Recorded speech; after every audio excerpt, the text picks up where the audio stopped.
Tank Off-Road Academy ครั้งที่3ครับมาจัดกันไกลถึงโซนภาคใต้เลยที่จังหวัดภูเก็ตครับตอนนี้เราอยู่กันที่เหมืองเจ้าฟ้าครับของจังหวัดภูเก็ตครับต้องบอกว่างานรอบนี้นะเหล่าแทงเกอร์ของโซนภาคใต้นั้นเหนียวแน่นกันมากครับลงทะเบียนมามากกว่า60คันเลยทีเดียวนะครับทั้งแทง300แทง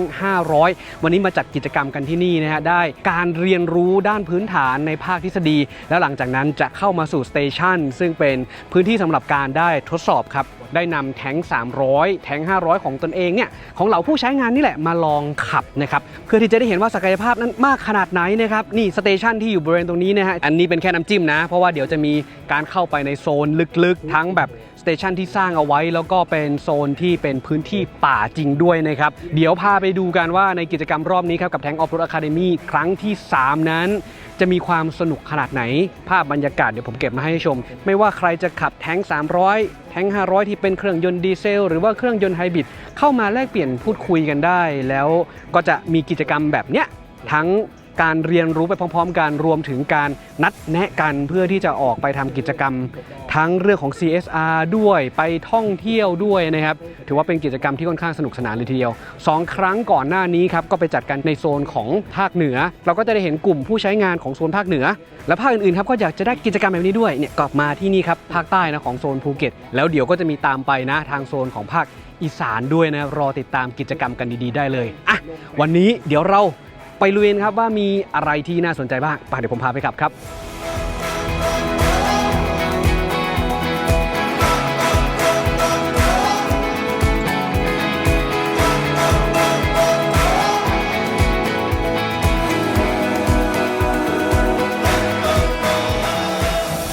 มาเริ่มกันครับในสเตชันแรกก็จะเป็นการแบบว่าหลังจากที่เราได้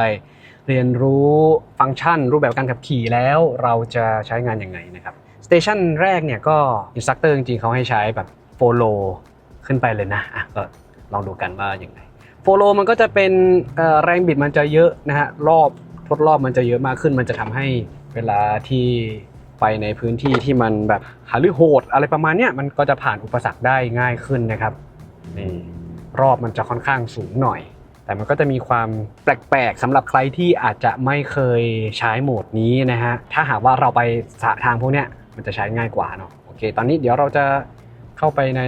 โซนที่มีความเอียงก็เอียง45องศานะครับ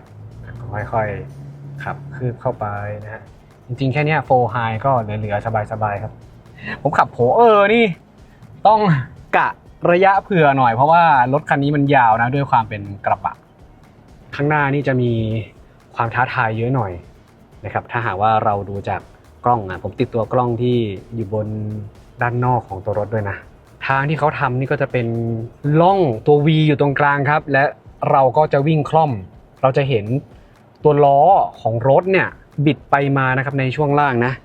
แล้วตัวนี้เขาจะมีกล้องให้เราดูแบบ360องศานี่จะมีปุ่มอยู่ตรงนี้นะครับเป็นรูปตัว P ก็จะเป็นกล้องที่เราจะสามารถมองผ่านจอตรงนี้ได้นะครับก็จะง่ายกว่าอินสตรัคเตอร์ก็บอกว่าให้เราซ้ายนิดนึงขวานิดนึงแล้วผมก็ปล่อยคันเร่งปล่อยให้เขาเคลือบคานเองนะเพราะว่าตัวโฟโลเนี่ยมันจะมีรอบของการหมุนอยู่นะครับอันนี้ก็จะเป็นประมาณสัก700รอบเนี่ยปล่อยแล้วเราก็บังคับพวงมาลัยอย่างเดียวนะอาจจะไม่ต้องเติมคันเร่งก็ได้เคลือบคลานสบายๆเลยนะครับยังไม่ต้องเติมคันเร่งอะไรเลยหรือเราอยากจะเติมเพิ่มนิดนึงก็ได้นะครับเพื่อให้มันเร็วขึ้นนี่ครับโฟโลจะใช้ในกรณีแบบนี้ครับโฟโลจะแบบนี้เลยไม่ต้องเร่งรีบอะไรเยอะแต่เขาจะมีรอบในตัวของเขาที่จะพาเราไปได้อยู่แล้วนะครับนี่ก็เป็นทางกลับรถปกติไปเลยนะครับก็จะมีพื้นทรายหน่อยครับจะใช้แท่งเทิร์นด้วยก็ได้แล้วแต่นะครับแต่ถ้าใครวงเลี้ยวของเราเนี่ยด้วยความที่เราเป็นรถกระบะเนาะวงเลี้ยวอาจจะกว้างหน่อยแต่ก็พอที่จะไปเพียงพอที่จะไปได้นะครับสวัสดีครับผมเคยวิ่งออฟโรดอยู่บ้างแล้วเนาะทีนี้ด่านนี้เราทำอะไรครับตรงนี้จะเป็นลักษณะเป็นเหมือนร่องน้ำพอเวลาเส้นทางธรรมชาติเนี่ยเราจะมีร่องน้ำใช่ไหมครับแล้วเวลารถเราวิ่งผ่านร่องน้ำบางทีรถมันจะเอียงซ้ายหรือเอียงขวาก็แล้วแต่โดยสัญชาตญาณของคนก็คือสมมติเอียงข้างใดข้างหนึ่งก็จะหมุนพวงมาลัยสวนทางซึ่งความเป็นจริงไม่ต้องซึ่งบางทีไปหมุนพวงมาลัยสวนทางโอกาสที่ รถมันจะผ่านอุปสรรคไปได้มันกลายเป็นเกิดอุบัติเหตุคืออาจจะพลิกคว่ำได้ ครับผม นะครับเราก็วิ่งประคองพวงมาลัยให้ตรงนะครับให้วิ่งตามร่องน้ำไปเลย ตรงอย่างเดียวเลย ตรงอย่างเดียวเลย ครับ แล้วก็ใช้วิธีการวางตำแหน่งของล้อโดยการมองกล้อง360องศาของเรา ครับผม มีนะครับพอพ้น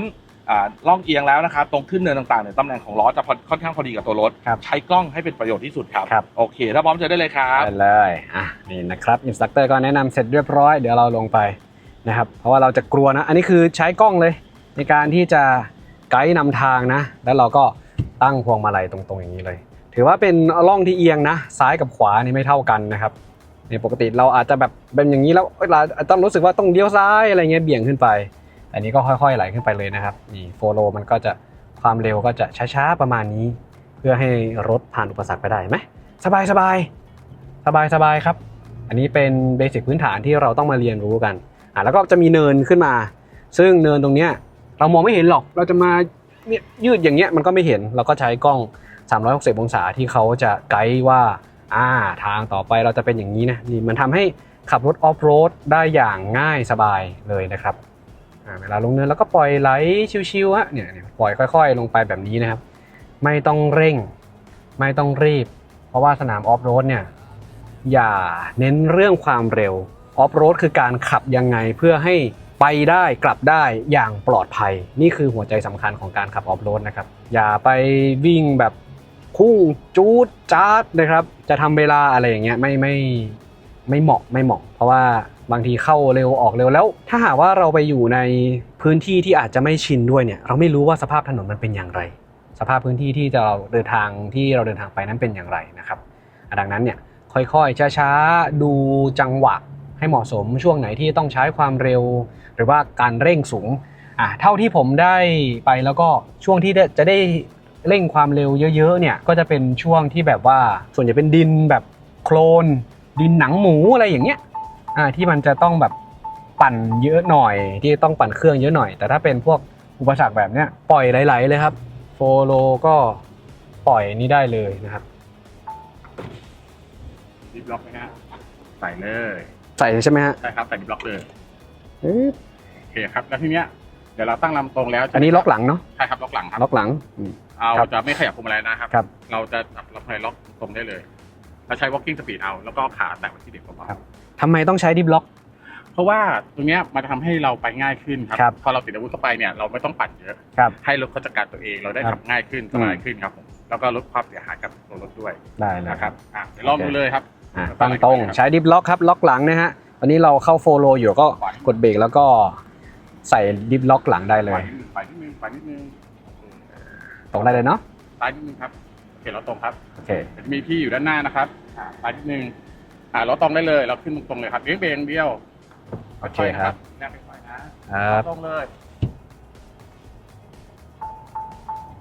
รถเราคันใหญ่หน่อยนะใหญ่กว่าแท้ง300หน่อยตรงอย่างเดียวเลยอันนี้มันจะแบบเอียงซ้ายเอียงขวานะมันก็เลยแบบว่าโอ้โหดูเสียวอยู่นะครับอันนี้ผมปล่อยเป็นแบบคลืบคลานไปเลย ไม่ได้เติมคันเร่งอะไรไปแต่รถเรามันยาวหน่อยมันยาวกว่าแท้ง300หน่อยมันอาจจะขับยากกว่านิดนึงนะครับแต่เราก็ผ่านอุปสรรคมาได้นี่คือเราก็ใช้ differential lock ซึ่งจะเป็นตัวนี้ครับสำหรับ Power Saha Diesel ตัวนี้ล็อกหลังได้อย่างเดียวนะครับถ้าเป็นบางรุ่นนะครับก็จะมีทั้งล็อกหน้าล็อกหลังได้ด้วยนะครับถ้าผมจำไม่ผิดน่าจะเป็นตัว All Wheel Drive ที่เป็น HEV จะมีล็อกหน้าได้ด้วยเดี๋ยวเราก็จะขึ้นตัวเนินนี้ครับอันนี้ก็ปล่อยไหลสบายๆเลยนะครับตั้งล้อให้ตรงดูทางที่เขาไกด์ไปนี่แล้วก็ผมลองปล่อยอันนี้แล้วก็เติมค่อยๆเติมขึ้นนะครับนี่ค่อยๆชูตติ้งขึ้นไปเบาๆนะฮะไม่ต้องรีบไม่ต้องเร่งนะเรามาอยู่ถึงจุดท็อปสูงสุดที่เป็นเนินสนามนี้เขาปั้นมาดีนะสนามนี้เขาปั้นลงมาดีเลยนะครับเพื่อที่จะให้เห็นรูปแบบเดี๋ยวที่เราอาจจะต้องไปเจอนะครับนี่ผมก็ปล่อยไหลชันลงนะเนี่ยชันลงนะครับจะเห็นว่าเวลาที่ชันลงแล้วก็หน้ามันก็ลุยไปได้ น่าจะเสร็จเรียบร้อยสำหรับสเตชันแรกนะครับฐานแรกที่ให้เราได้ลองทำความคุ้นเคยนะครับกับตัวรถนะฮะต่อไปเป็นสเตชันที่เราจะเข้าช่องทางธรรมชาติ พื้นที่ธรรมชาติกันนะครับเส้นทางธรรมชาติที่เราจะบุกกันไปดูโหดอยู่นะอ่ะไปเดี๋ยวเริ่มกันนี่ใช้โฟโลนะฮะใช้กล้องครับมองไม่เห็นนะค่อยๆลงประคองเบรกไปด้วยนะครับมาเลยครับเบอร์2เซนครับค่อยๆเลี้ยวมาครับรถเรายาวเราจะต้องกะระยะดีๆหน่อยค่อยๆเดินหน้ามาเลยครับก็มีกล้องช่วยดูเราพ้นไหมโอเคพ้นนะครับในส่วนของโพเออร์นะครับอาจจะไม่ได้มีระบบที่เป็นเหมือนแทงเทิร์นไม่มีนี่ครับต้องใช้ ใช้ความสามารถล้วนๆไม่มีแทงเทิร์นปีนแบงค์ซ้ายขึ้นไปนะครับต่อนะครับค่อยๆเดี๋ยวเราต้องโค้งขวาแล้วชันลงนะฮะชันลงเหมือนกันผมแตะเบรกหน่อยนะแตะเบรกมุมกล้องเราโอเคครับนี่มีการแจ้งเตือนตลอดนะครับติ้งติ้งติ้งติ้งนะครับแต่ก็ไหวสบายครับจริงๆพื้นฐานเดียวกันนะสำหรับโพเออร์แล้วก็แท้งแต่ว่าโพเออร์ก็จะเน้นเป็นสายกระบะครับแท้งก็จะเป็นสาย SUV นะครับค่อยๆประคองคันที่มีแท้งเทิร์นมันก็จะมีระบบที่เขาเลี้ยวช่วยได้นะมันก็จะง่ายขึ้นมีทางเอียงด้วยเอียงแล้วก็จะต้องกะระยะว่าด้านหลังของเราพ้นแล้วเราก็จะเลี้ยวนะครับโฟโลก็จะมีแรงบิดที่เยอะอยู่แล้วครับแบบนี้สบายครับสบายแล้วก็ค่อยๆยอดค่อยๆไปได้เลยเนี่ยคันข้างหน้านะเปิดแท้งเทิร์นแล้วก็ได้เปรียบนะมันเป็นแบบโค้งหักเยอะแล้วพอเปิดแท้งเทิร์นเสร็จปุ๊บเขาก็จะพยายามมีระบบช่วยเลี้ยวให้ด้วยนะมันก็จะได้ง่ายเพราะไม่งั้นเนี่ยถ้าสมมติว่ารถยาวแบบเนี้ยของโบเนี่ยรถยาวนะถ้าสมมติข้างหน้าไปไม่รอดเราจะต้องได้ถอยนะมันจะชนนี่แหละในโหมดแท้งเทิร์นเองนะครับจะชนฝั่งของป้ายนะครับแท้งเทิร์นเนี่ยในระบบแท้งเทิร์นเราก็จะเห็นประโยชน์อย่างชัดเจนว่าแท้งเทิร์นเอาไว้ช่วยยังไงบ้างพอเป็นพื้นที่จำกัดเผื่อเราไปเจอแบบริมผาบ้างแหละหรือแบบต้นไม้ใหญ่บ้างแหละอย่างเงี้ยโอกาสที่ไปได้มากกว่านี่คือข้อดีที่มันมีเสริมผมเมื่อกี้เห็นไหมโพเออร์พอรถมันยาวนะแล้วไม่มีแท้งเทิร์นมันก็จะต้องมีสเต็ปถอยนิดนึงครับไม่เป็นไรก็สามารถผ่านอุปสรรคไปได้เหมือนกันเดี๋ยวตรงนี้เราก็จะลุยน้ำนิดนึงแล้วก็ขึ้นเนินเล็กๆขึ้นไปนะครับผมก็จะดูผ่านกล้องตลอดเลยนะอันนี้เห็นไหมกล้องด้านล่างเขาจะเห็นล้อแล้วก็จะต่อไปแต่คันเร่งเบาๆครับในโหมดโฟโลนะฮะโฟโลแตะคันเร่งเบาๆไม่ต้องเร่งหนักนี่เห็นไหมมันก็ขึ้นผ่านอุปสรรคมาได้อย่างสบายครับส่วนถ้าเราเลี้ยวเข้ามาเส้นธรรมชาติเราตั้งลำก็จะเข้าสู่โซนที่2แล้วนี่พาผมมาเข้าป่าจริงๆจังๆนะเนี่ยอินสตรัคเตอร์มาแล้วให้ผมเอาพี่ใหญ่มาด้วยนะโอเคเรายังพอได้อยู่ผ่านไปได้อยู่มันไม่ใช่ถนนนะเขามาพากันวิ่งอยู่บนตรงนี้แล้วทำให้มันเป็นถนนแต่ไม่เป็นไรครับทั้งแท้ง300 500ส่วนใหญ่เป็นแท้ง300นะที่วิ่งเข้ามาใครจะจอยอีเวนต์นี้ได้นะก็ต้องเป็นรถที่ขับ4เท่านั้นนะครับเพราะว่าทางส่วนใหญ่มันค่อนข้างที่จะหาโหดขับ2มันอาจจะไปไม่ได้หมดทุกที่นะครับเพราะว่าขับ2มันก็ขับ2หลังเผื่อล้อหลังติดล้อหน้าไม่ทำงานต่อก็โอกาสที่จะมีการติดอยู่พื้นที่ตรงนั้นค่อนข้างสูงเดี๋ยวเราจะขึ้นเนินครับขึ้นเนินตรงนี้ก็ถือว่ามีความชันประมาณนึงชันสั้นเดี๋ยวดูซิว่าท้องรถของโพเออร์ผ่านได้ไหมตรงนี้มีคูดหรือเปล่า ค่อยๆเติมครับค่อยๆเติมคันเร่งขึ้นไปนิดนึงผ่านได้โอ้ต่อไปนี่เขาเริ่มโหดนะทางวงเลี้ยวแคบวงเลี้ยวที่จะเลี้ยวซ้ายนะแคบนะครับเดี๋ยวผมต้องตีวงล้อเผื่อวงเลี้ยวเผื่อหน่อยเลี้ยวซ้ายเสร็จปุ๊บจะต้องขึ้นไปเนินดินอันนี้ชันกว่าเมื่อกี้แล้วเป็นดินแบบร่วนๆนะตั้งล้อตรงแล้วก็ล้อตรงๆละขึ้นหน่อยดันฮึบโอ้หน้าชันเลยนะโผเรามองไม่เห็นจริงๆคือถ้าไม่มีกล้องนี่ผมเบลออยู่นะถ้าโผผมผ่านไปแล้วนี่แทง300นี่ผมสบายนะคือความยาวของตัวรถมันก็มีผลเหมือนกันนะในการที่จะขับรถที่มันสั้นกว่าแล้วก็ความยาวรถพอดีมันก็จะทำให้เราจัดการเรื่องวงเลี้ยวได้ง่ายผ่านอุปสรรคได้ง่ายก็กระบะเองก็จะดีในแง่ของการบรรทุกเยอะแยะนะครับแต่ก็ต้องระวังเรื่องของวงเลี้ยวเนี่ยอย่างเช่นตัวเนี้ยขวามือผมต้นไม้ใหญ่ซ้ายมือก็จะมีต้นไม้เล็กเผื่อเอาไว้อยู่นะครับเนี่ยผมต้องเผื่อข้างหลังด้วยเพราะไม่งั้นเนี่ยเผื่อไม่ดีนะฮะ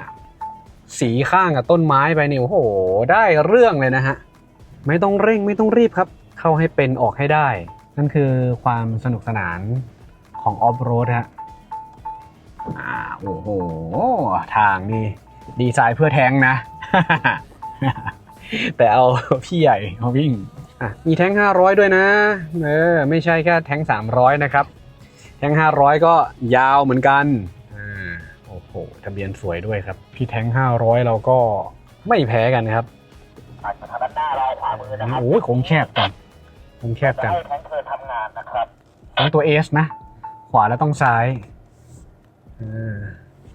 เขาจะช่วงท้ายๆนะครับก่อนที่จะออกจากโค้งต้นไม้นะครับจะมีคันเร่งที่ตัวรถจัดการให้ค่อนข้างความเร็วนะครับอาจจะต้องประคองครับผมต่อไปนี้น่าจะเป็นสเตจที่3นะโอ้ที่รู้สึกว่าจะเพิ่มความอรรถรสความยากหน่อยท้องเรายาวรถเรายาวนะครับมันก็จะมีบันไดชายบันไดโดนบ้างนะครับดูกล้องด้านข้างช่วยเราได้เยอะกล้องด้านข้างช่วยเราได้เยอะเพื่อที่จะได้ดูว่าล้อของเราจะเป็นยังไงใกล้จะสุดละอันนี้ก็คือแทงเทิร์นนะครับมีแทงเทิร์นสบายส่วนเราก็ยูเทิร์นครับ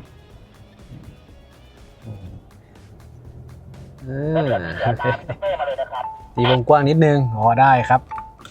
รอดอยู่นะฮะรอดแล้วอันนี้เป็นสเตชันสุดท้ายฐานสเตจสุดท้ายละนี่ก็จะออกถนนละนะครับแต่ฝั่งเมื่อกี้นี่เป็นฝั่งที่เราไปรอบที่แล้วฝั่งเทรนนิ่งก่อนฝั่งเทรนนิ่งหลักๆก็จะเป็นเรื่องของการใช้เห็นประโยชน์เรื่องของแทงเทิร์นนะครับที่ทำให้ในพื้นที่แคบถนนแคบแล้วก็วงเลี้ยวที่มันแคบเนี่ยระบบแทงเทิร์นจะมาช่วยเราส่วนสิ่งที่พิสูจน์ให้ได้เห็นเลยว่าระบบการขับขี่แบบออฟโรดของทาง GWM เนี่ยไม่ว่าจะเป็นฝั่งของแท้งหรือว่าโพเออร์ก็สามารถผ่านอุปสรรคไปได้เลยง่ายๆนะฮะมาคราวนี้เรามาสลับขับกับแท้ง300กันบ้างเราจะเข้าป่าเลยเราจะไม่ไปสเตชันของการเรียนรู้ละเราลุยป่ากันเลยรอบเมื่อกี้เราขับโพเออร์ใช่ไหมวงเลี้ยวจะยากอยู่แต่เดี๋ยวผมจะเปลี่ยนเป็นโฟโลก่อนนะครับ300จะดูง่ายหน่อยเพราะหมุนตรงนี้แล้วมีตัวนี้อยู่เลยมีตรงปุ่มตรงกลางตัวเนี้ยมีสัญลักษณ์บอกให้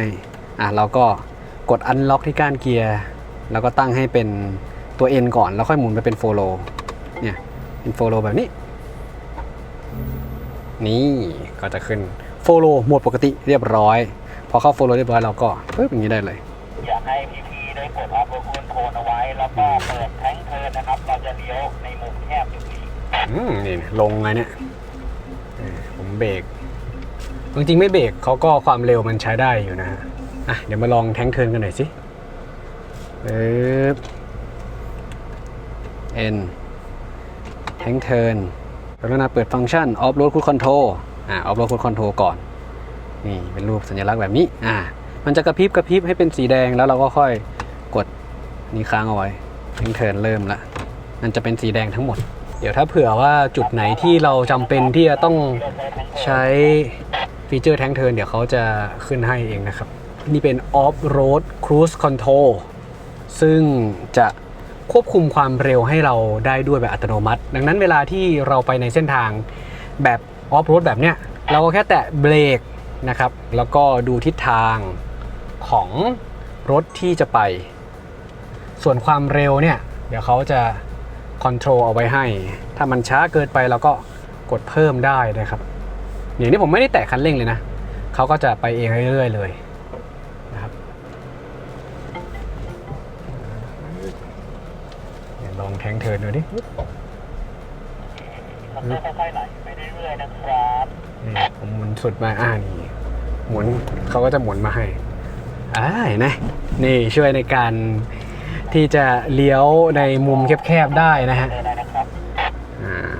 ได้ช่วยกันดูแลครับผมบอกเลยว่าขับแท้ง300ในทางแบบนี้นี่มันนุ่มจริงๆรถมันสั้นด้วยนะมุมมองมีเหมือนกันครับมุมมองสำหรับการขับมีไกด์ให้ทำให้เราดูจากกล้องได้สบายๆทำให้ขับรถได้อย่างง่ายเลยนี่เราสามารถตั้งความเร็วในการออฟโรดได้นะครับเขาก็จะมีบอกที่หน้าต่างทางด้านขวามือบอกว่าตั้งค่าความเร็วอัตโนมัติของออฟโรดว่าเป็นอย่างไรเนี่ยมันดันขึ้นตรงนี้ครับการด้านซ้ายนะดันขึ้นตรงนี้คือความเร็วจะเลือกได้มีหลายขีดนะตรงนี้แล้วเขาจะบอกอยู่ที่หน้าต่างตรงนี้นะครับขวามือด้านบนความเร็วมันก็จะเร็วขึ้นถ้าสมมุติว่าเส้นทางไหนที่เรารู้สึกว่ามันเป็นทางตรงหรือว่าสภาพถนนตรงนั้นเราสามารถที่จะไปได้โดยที่ไม่ต้องหยอดเยอะอะไรอย่างเงี้ยแล้วก็ทำความเร็วเพิ่มสูงขึ้นได้แต่ผมจะไม่ตั้งสูงมากเพราะว่าเรามีสมาชิกด้านหน้าอยู่ด้วยนี่ตรงนี้เราจะได้เห็นประสิทธิภาพของแท้งเทิร์นอย่างเต็มที่นะเดี๋ยวผมจะมาเลยมาตรงนี้นิดนึงละแล้วก็ผมจะหักขวาเต็มที่นะนี่คือหักขวาเต็มที่ปึ๊บปล่อยไว้แล้วอันนี้ไม่ได้แตะคันเร่งนะเขาหมุนให้เองนี่เขาหมุนให้เองด้วยนะครับแล้วก็ค่อยๆเร่งรอบขึ้นแล้วท้ายก็จะปัดก็เพื่อที่จะทำให้เราตีโค้งได้ง่ายขึ้นในมุมที่มันน้อยนะครับเดี๋ยวมันจะมีอีกจุดหนึ่งตอนที่ผมขับโผไปแล้วก็ตรงจุดนั้นมันค่อนข้างที่จะวงเลี้ยวแคบแท้งไปง่ายกว่าเพราะมีฟีเจอร์นี้แหละฟีเจอร์แท้งเทิร์นที่มาช่วยนะฮะแต่เมื่อกี้ก็เห็นได้อย่างชัดเจนแล้วว่าฟีเจอร์นั้นมันช่วยเรายังไงได้บ้างนะครับอันนี้เรียกได้ว่าแทบแบบปล่อยเฉยๆออฟโรดคูดคอนโทรลไปแล้วเขาก็ไหลไปเรื่อยๆครับง่ายอันนี้เป็นฟีเจอร์ที่ผมว่าช่วยให้คนขับรถออฟโรดขับรถได้ง่ายแล้วก็สะดวกขึ้นตอนแรกผมคิดว่าแท้งเทิร์นจะใช้ในกรณีที่แบบว่าพอไปถึงจุดเท่านั้นแล้วค่อยเปิดฟีเจอร์นี้แต่คือเราสามารถใช้ควบคู่กับ Off Road Cruise Control ซึ่งเราเปิดตัวนี้เสร็จปุ๊บเราก็เปิดแท้งเทิร์นค้างไว้อย่างนี้ได้เลยแล้วพอเข้าไปถึงจุดที่มันจำเป็นที่จะต้องหักเลี้ยวโค้งแคบๆเนี่ยเขาก็จะ activate ให้เลยสิ่งที่ต้องระมัดระวังนะครับตอนที่เราเห็นว่ารถมันกำลังเพิ่มแรงบิดเข้ามาเพื่อที่จะหมุนตัวรถนะคือสมมุติเมื่อกี้เราเลี้ยวขวาใช่ป่ะล้อหลังขวาเขาจะหยุดเอาไว้เพื่อที่จะทำให้มันเป็นจุดหมุนแล้วล้อซ้ายมันก็จะหมุนครับพอล้อซ้ายหมุนเสร็จปุ๊บเนี่ยพอเขาเติมแรงบิดเข้ามาเรื่อยๆแล้วเนี่ยมันจะมีความเร็วขึ้นดังนั้นเท้าเราให้อยู่ในบริเวณจุดเบรกเอาไว้นะครับเผื่อว่าถ้าหากว่าเราไม่คืนเนี่ยคือแรงบิดมันก็จะเยอะมันก็จะหมุนไปเรื่อยๆมันพยายามทำตัวเป็นวงกลมครับประมาณนี้นะครับอันนี้คือสิ่งที่ต้องระมัดระวังนี่ครับก็ลักษณะแบบนี้ครับเราก็มาเรียนรู้มาลองใช้งานได้นะครับจากกิจกรรมแบบนี้แหละเราก็ใช้กล้องหน้าครับนี่กล้องหน้าก็จะดูทั้งล้อซ้ายล้อขวาได้จะได้ตั้งให้มันตรงๆนะครับก่อนที่เราจะลงไปสิ่งนี้แหละสำคัญสำหรับสายออฟโรดเนี่ยทำให้เราขับรถได้ง่ายขึ้นมากๆนี่ตรงนี้เห็นชัดไหมนี่นะเราก็จะเห็นมุมเลยว่าล้อของเราจะไปยังไงล้อขวาล้อซ้ายเป็นยังไงส่วนเราก็อาจจะต้องดูกระจกนะครับด้านข้างด้านซ้ายด้านขวาด้วยเพื่อที่จะทำให้รถเราไม่ไปครูดกับต้นไม้นะครับอันนี้สำคัญ คันเร่งแทบไม่ต้องเติมครับ ให้เขาไหลๆไปเอง เอาเท้าเราไว้ที่บริเวณแป้นเบรกครับ เราจะได้หยุดรถได้ในกรณีแบบฉุกเฉินนะฮะเนินนี้นะครับปล่อยไหลชิวๆหลังจากที่เราปล่อยคันสีเหลืองขึ้นไปก่อนโค้งนี้ก็ถือว่าเป็นมุมเลี้ยวที่ค่อนข้างท้าทายเหมือนกันเพราะว่าเห็นไหมว่ามุมเลี้ยวมันจะแคบเนาะเดี๋ยวรอดูว่าจะไปยังไงเลี้ยวซ้ายเสร็จปุ๊บมันจะต้องไต่ขึ้นข้างบนด้วยนะครับผมก็จะดูว่าวงเลี้ยวผมมันพอแล้วสำหรับด้านเนี้ยผมก็จะไต่เป็นแท้งเทิร์นเนี่ยก็จะหมุนขึ้นมาปึ๊บนี่มันต้องแตะเบรกหน่อยแล้วก็คราวนี้เราจะทำล้อตรงเพื่อขึ้นจุดนี้ครับปล่อยไหลขึ้นเลยนี่ทำล้อตรงๆไว้ผ่านไปได้ง่ายๆแต่เบรกอันนี้ก็เลี้ยวแคบเหมือนกันเลี้ยวแคบเหมือนกันปึ๊บเดี๋ยวจะแทงเทิร์นได้ไหมปึ๊บเราจะปั่นนิดนึงเนี่ยปัดตูดมานิดนึงด้านซ้ายเห็นปะมันก็จะง่ายนะสำหรับทางที่เป็นโคลนเป็นดินเป็นหินกรวดใช้ได้เหมาะแต่ก็ไม่แนะนำให้ไปใช้บนทางคอนกรีตทางลาดยางเพราะว่าจะทำให้ยางเสียหายได้นะครับแต่ตัวแท้งเนี่ยความยาวประมาณ 4.8 นะครับ 4.7 4.8 นะครับก็เลยทำให้แบบว่า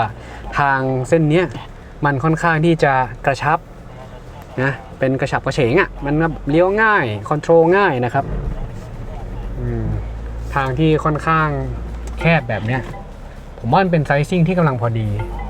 ในการที่จะเอารถไปผจญภัยเนี่ยทางแบบนี้รู้สึกขับง่ายขึ้นมากชีวิตง่ายขึ้นมากเทียบกับความยาว5 เมตรกว่านี่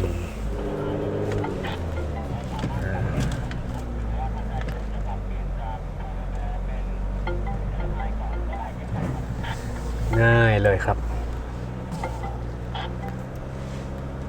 นี่หรือว่าอุปสรรคของเรานี่ผ่านพ้นได้อย่างง่ายอันนี้เราก็ยังใช้ Off-road Cruise Control นะครับปล่อยไหลชิวๆนั่งคุมพวงมาลัยถ้ามันเร็วหน่อยเราก็แตะเบรกนะครับเพื่อให้คอนโทรลรถได้อย่างง่ายๆดูกล้องไปด้วยดูลายครับเขามีลายให้เราขับตามลายนั้นไปได้ง่ายๆ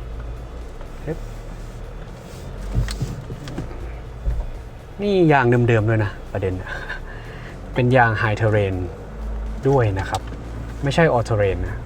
แต่ว่ารถของสมาชิกที่เข้ามาร่วมทริปรอบนี้ส่วนใหญ่แต่งกันทั้งนั้นเลยใช้ออเทเรนมาบางคนติดวินส์นะเดี๋ยวจะมีสเตชันที่พวกเราได้เป็นลองดูคือเราอาจจะไม่ได้ขับลงในนั้นลงในบ่อโคลนแต่ว่าอินสตรัคเตอร์เนี่ยเขาแจ้งว่าเขาจะมีการสอนเรื่องของการใช้วินว่าถ้าหากว่าเจอเหตุการณ์แบบเนี้ยเราจะแก้ไขปัญหาอย่างไรบางคนติดวินมาแล้วไม่ได้มีโอกาสใช้งานจริงในแท้ง Off-road Academy ครั้งที่3รอบนี้เขาก็เลยจัดสเตชันนั้นไว้เพื่อที่จะให้เราได้ชมโค้งนี้ครับเป็นโค้งที่เอาเรียกง่ายๆว่าตัว U กลับค่อนข้างเยอะเลยทีเดียวมันจะต้องแบบทำแท้งเทิร์นมันจะง่ายอันเนี้ยผมหมุนพวงมาลัยขวามือสุดเรียบร้อยละเพื่อที่จะรอให้มันเข้าแท้งเทิร์นนี่อันนี้ก็ปล่อยเลยนะเขาก็จะปื๊ดปัดเองเลยชิวๆนะเนี่ยพอเข้าใจหลักการทำงานของแท้งเทิร์นแล้วเนี่ยเราจะรู้สึกว่ามันมีประโยชน์มากขึ้นในรูปแบบเส้นทางแบบนี้แหละหมุนซ้ายสุดหมุนขวาสุดเพื่อที่จะรอให้ฟีเจอร์นั้น activate และเราก็คุมพวงมาลัยกับแตะเบรกนะครับเพื่อที่จะควบคุมตัวรถให้มันหยุดก็เสร็จประมาณนี้ครับสำหรับสเตชันนี้ที่เป็นการวิ่งบนทางธรรมชาติโดยเจ้าแท้ง300ดีเซลนะครับเดี๋ยวต่อไปดูเรื่องของการสอนใช้วินกันครับ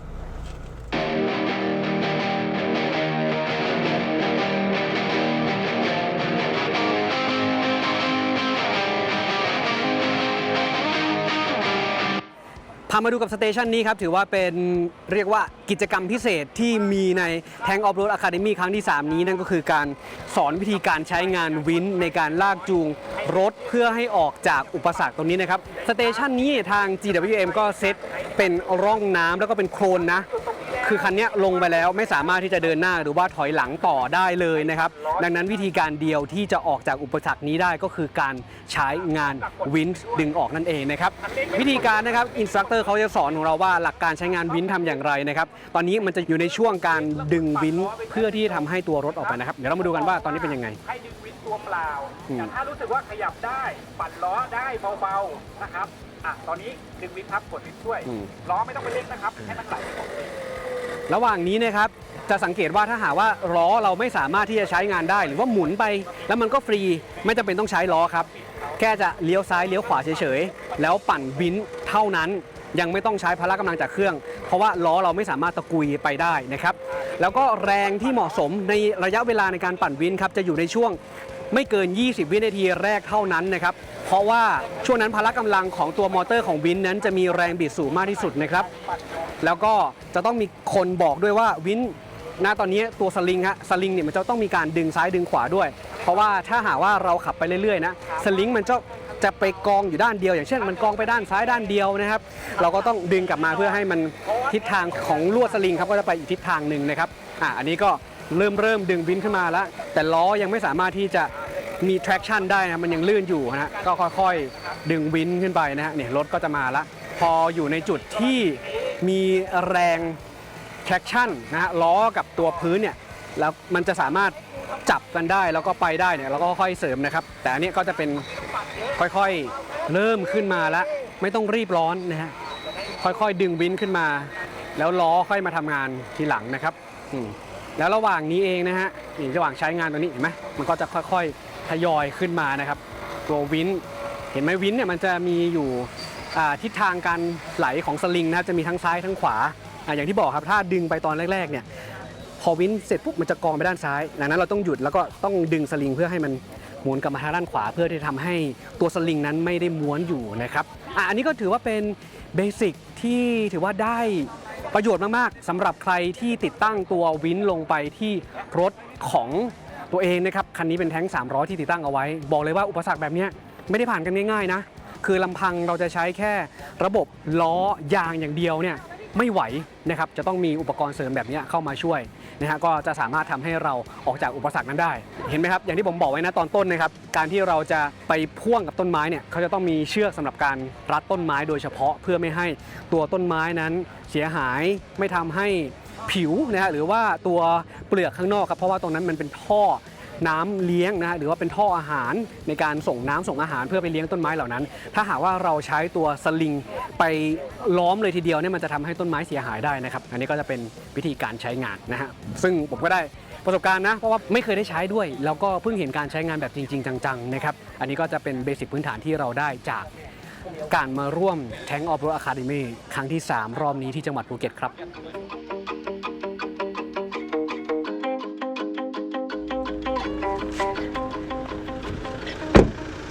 นี่ครับก็เป็นกิจกรรมทั้งหมดครับดีๆสำหรับ Tank Off Road Academy ครั้งที่3ครับที่พวกเราพาทุกคนได้ชมกันตั้งแต่เรื่องของการเรียนในชั้นเรียนนะก็เป็นแบบรวบรัดเพื่อที่จะให้รู้ฟีเจอร์ต่างๆที่รถเราสามารถทำได้นะฮะสเตชันหลักๆก็จะมี2สเตชันนะฮะสเตชันที่เรียนก่อนแล้วก็ไปเข้าป่ากันนะครับและโดยเฉพาะสเตชันที่3ครับตรงนี้ซึ่งเป็นการที่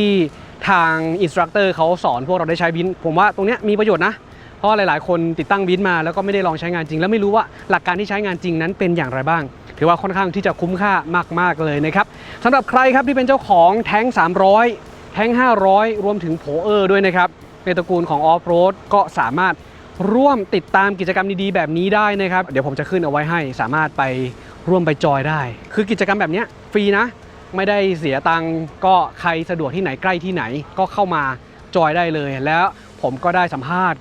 กับทางผู้ใช้งานหลายๆคนครับจากเดิมที่ซื้อรถ